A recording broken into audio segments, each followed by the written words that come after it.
I joined a tiny playtest for the game called The Lift, expecting a weird little handyman simulator. A few hours later, I was talking to a robot prophet, managing an abandoned supernatural post office, powering machines with bees, and after the demo ended, I spent another 2 hours glitching through walls looking for secrets. So naturally, I need to show you one of the weirdest worlds I've seen in years. The tutorial teaches us the basics. Change light bulbs, fix chairs, connect wires, pretty normal handyman stuff. Then the game asked me to take a nap, and when I woke up, something was very, very wrong. The station was covered in roots, half the place was falling apart, and judging by the state of everything, I don't think anyone has been here in a very, very long time. The wall says that it's now our problem to fix what they couldn't. So what do we do first? We have to break free from the test area. This is where I learned the game's modular grid system. We basically just put together wires on a grid to power a system, which is unfortunate because bending wires requires the middle mouse button, which according to my mouse is an optional feature. Anyways, we hook up the wires here and get the power back on, just enough so we can move the lift out of the way. The game lets you move basically everything, and I mean everything. Basically. Drawers, shelves, random junk, probably even your mom if we looked hard enough. I don't know what dark magic they use for the physics system, but moving stuff around is way more satisfying than it has any right to be. Then the game came up with a second form of power. We can use a motor to turn electricity into spinny power. This is like Minecraft Create all over again. I'm getting every little last piece of undiagnosed autism inside me. It's so excited right now. But where do we go next? Maybe we'll be outside in a nice, green, lush forest.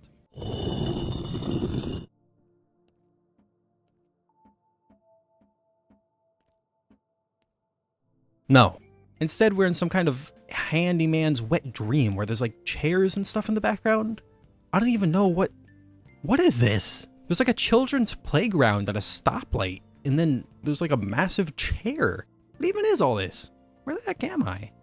Then I met this guy, and I still don't even know if he's helping me or gaslighting me, but he says that there's a house and a whole bunch of people one day, and then something happened and they all left and forgot us. But Robot Dad here kept us alive, and now he has to rewrite his play? What is bro even yapping about? Bro's weird, I'm out of here.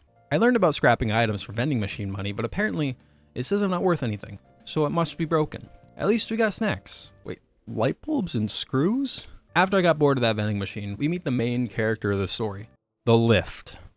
And the first big repair puzzle, starting the generator. This world uses bees to power their energy, and this honestly makes a lot of sense to me, because handyman, they're not electricians, so they can do whatever they want, I guess. Up until this point, I still kind of thought I was playing a repair simulator, but then the phone started ringing. The operator of Rubius54 calls us to let us know that he is a certified twink, and we need to get to the post office so we can call the operations company. After we plug in the mixtape, we just kind of end up there. The game doesn't really explain how all this works, but it just does, I guess. Don't question it. But this is where the game stopped being a demo and started becoming an obsession.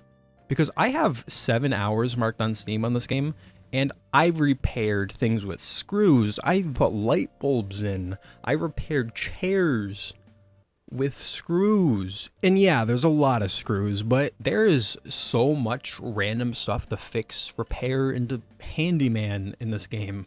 And then the game gave me this magical cleaning beam, which sounds really cool until you realize the battery lasts approximately 12 seconds before you have to walk all the way back to the beginning of the map to charge it. While cleaning up the post office, I eventually found this guy called the Scrapper hiding in the wall. His opening statement was, "You have no meaning." Wow, okay, rude. So I spent the next hour doing chores to prove my worth. I cleaned the heck out of this place until the vacuum battery died again. But by then, the Scrapper decided I had earned meaning. He gave me head. So I climbed on top of this guy's muscular body. It took 15 minutes, and I started getting exhausted from all the bouncing. I couldn't screw him in the end, so I screwed the other guy and gave him head. Pause.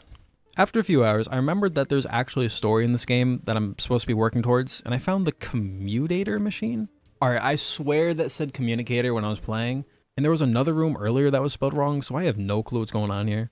So I found the communicator machine, fixed it up with the modular puzzle, but it doesn't work. Maybe I forgot to turn the power on? Or is the demo over already? Nope, I just need to put this part in. It only took me like, what, half an hour to figure that out? I knew I was still the best handyman. And then I spent nearly 20 minutes reading this 2-page manual. I read it, then I reread it, and then I stared at it. And then I just blamed the manual. Not because it was complicated, but because apparently reading is my greatest weakness. Ping A through D sequentially to obtain channel codes. Alright, I'll dial that. 1, 0, 1. Maybe I should have read the connect jack to ping button earlier. So what? It gives out Morse code anyways, and I can't read it, so it's over. Game over. The demo's done. Get out of here. Oh wait, no, never mind. Oh, the pictures. The things that are right in front of my face. The picture is the numbers. That took way too long. After all that work, the operations company finally answers my call. And apparently, everybody else really is gone. The scrapper and the trader, they're robots. I am the only one left in whatever plane of reality I'm in. I alone am responsible for the end of this story. Which means congratulations! I'm management now. Becoming the keeper unlocked the best item in the game, Remover, which is basically just like a magic degreaser crowbar, but for really, really annoying whatever this stuff is. Locked door lock. Remove it. Rusted locker lock. Remove it. Some dude in the walls. Remove it. Not actually on that last one, but that'd be kind of funny. After you clean up this room, oh my god, the battery died again. I think I'm beginning to understand why everyone abandoned this place. After you clean up this room, you can find a radio, which you can use to find the combinations hidden around the map for the super secret safe. There's one over here, and one... Where? I spent nearly an hour cleaning up the rest of the post office trying to find this last receiver, only to realize I picked it up 3 hours ago, 5 minutes after I walked into the post office. I finally opened the safe, and inside was a life-changing amount of disappointment. Just a pile of useless coins and a really cool hat that you can't do anything with. I mean, it is a really cool hat. But next, the trader guy can give you a secret key. This is the most amazing model I have seen in any video game ever. I know it's a placeholder, but they didn't have to put this much effort into it. And where does a secret key bring you, you ask? A bed. No, it doesn't do anything. Yes, I'm disappointed. But the most important item you can unlock now is the mixtape to the antenna. We don't know much about the antenna yet, but it's the next map in the game. So I put the antenna tape into the lift, ready for the next area, ready for more mysteries, ready for finally getting answers. Aw. The demo was over, but unfortunately for it, I wasn't. Most people see a locked door and think, guess I'll come back later. The demo's over. I looked at it and thought, what if I become geometry? I wrote that down. I got no clue what that even means. If I place this box perfectly inside my feet while next to a door, well, there we are. Once I learned I could get out of bounds, my objective changed completely. I wasn't fixing things anymore. I wasn't following the story anymore. I don't think I was even playing the game anymore. I was conducting important scientific research, and I was about to find something huge. Maybe a future area, maybe hidden lore, maybe the wrench. Definitely the wrench. I never found the wrench. Which only made me look harder. I found a really big and cool machine. I have no clue what it's supposed to do at all. But look at the massive modular grid on it. There had to be something. Nobody builds a modular grid that cool and leaves nothing behind, right?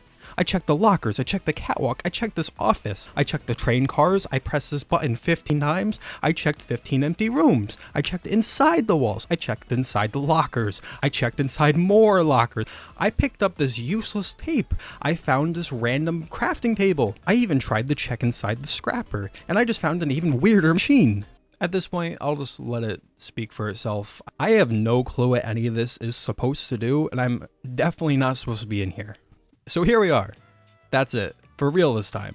I came into this playtest expecting a weird repair simulator, and 4 hours later I had gone through a bizarre abandoned world full of broken machines, strange characters, and some of the most satisfying puzzles I've played with in years.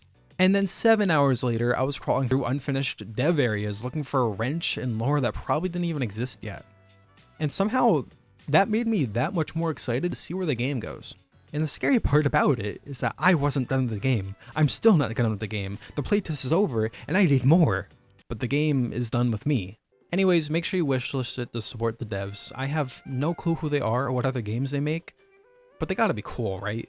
Let me know what you thought in the comments. This is my first time making this kind of video, so I appreciate any likes or maybe even a sub. I hear it's free. Maybe a hype if I have that unlocked when you see this. Probably not, because I think this is probably the second video on this channel. But anyways, thank you guys. You have a nice time. See ya.